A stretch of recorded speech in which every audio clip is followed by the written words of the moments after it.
students, in the previous video we have discussed about that is families. So how the family is going to form? Family is formed by the group of related genera we have discussed. Now we will move towards the next higher level of the category or higher level of taxon in the classification, that is order.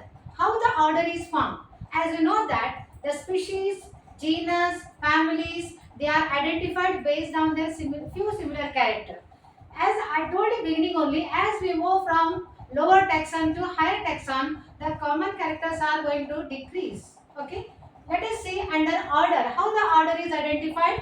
Order is identified or order is formed by the aggregation or assemblage of families.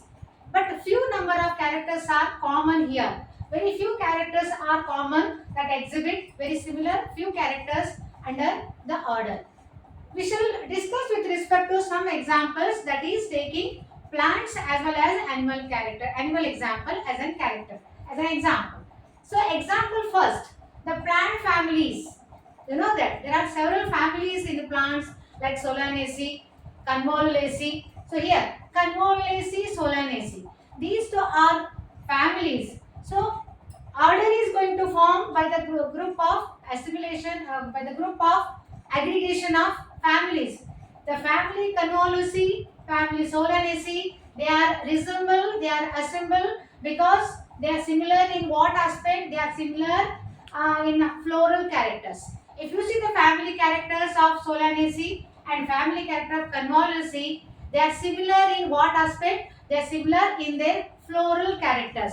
What do you mean by floral characters? Floral characters means flower characters. When we see the characters of flowers of these two families, they are more or less similar. So because of that reason, we include Convolvulaceae and Solanaceae under the order, that is Polemonials. Polemonials is the order. It is formed by the aggregation of family Convolvulaceae and family Solanaceae. Now we shall see animal example, that is animal family. As I told in the beginning only in the previous video that family Felidae, that is cat family, and dog family. Family Felidae and Canidae, they are similar with each other. Very few characters are similar with each other. So which is that character which is very common among these two? That is they are carnivorous. Carnivorous means what? Means they eat flesh. So the flesh eater, they are flesh eater because of these two characters. They are flesh eater, Felidae, Canidae. These two are families. The group of families constitute order. That order name is Carnivora. So Carnivora means flesh eating animals. Felidae, Canidae, both are going to eat flesh. Hence we include under the order Carnivora. This is how the order is formed by the aggregation of families. Now we will move towards the next category, higher level of taxon in the classification, that is class. So class. So how the class is formed? Class is identified by the group of related order. See, the group of related order are going to form, that is class.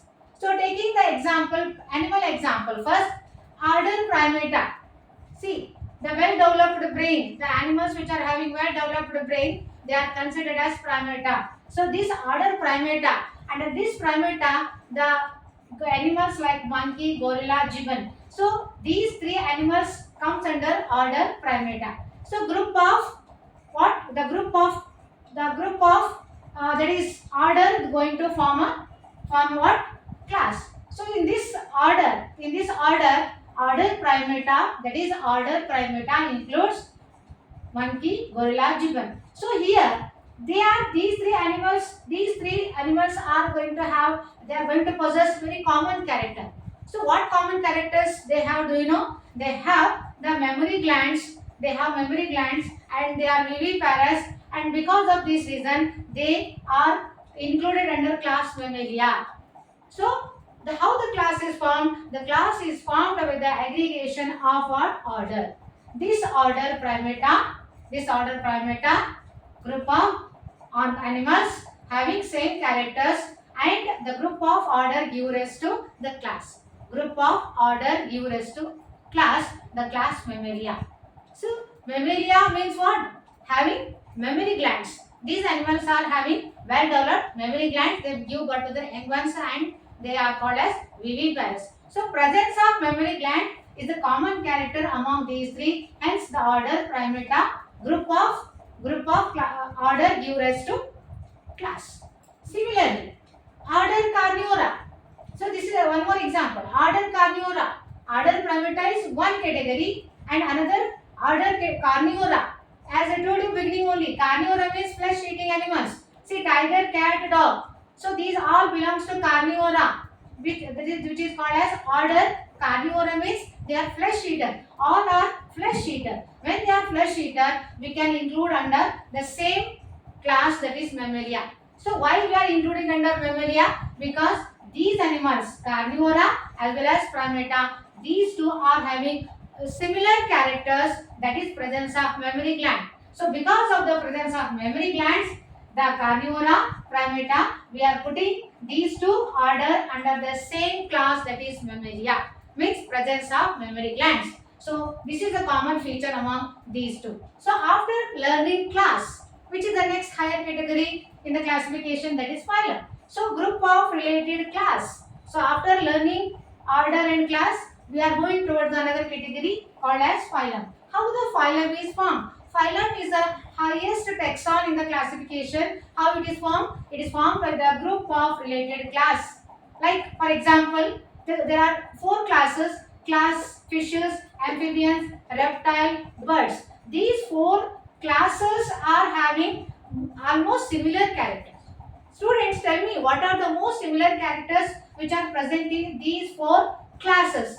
That is, let me tell you, first presence of notochord, presence of dorsal tubular nervous system, neural cord, the hollow tubular nerve cord and notochord. These 2 are the most important common feature we are observing under fishes, class amphibians, reptile, birds. So presence of notochord, presence of dorsal tubular nerve cord, these are the presence of these 2 characters. They belongs to the class, that is, they belongs to, we are putting them under the phylum. Next taxon called as chordata. So how the chordata phylum is formed? By the aggregation of classes. By the aggregation of classes, these classes, the phylum is going to form. The phylum is called as chordata.